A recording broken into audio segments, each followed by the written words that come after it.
AI Daily News Update, the 11th of July 2025. 1. OpenAI launches ChatGPT for Teams, a new version designed for small businesses with team collaboration tools.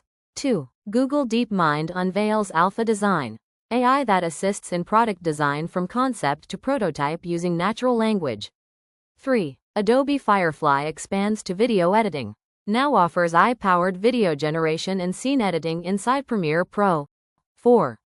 Apple enhances Siri with on-device AI. Siri gets faster, smarter, and more private with full on-device language processing.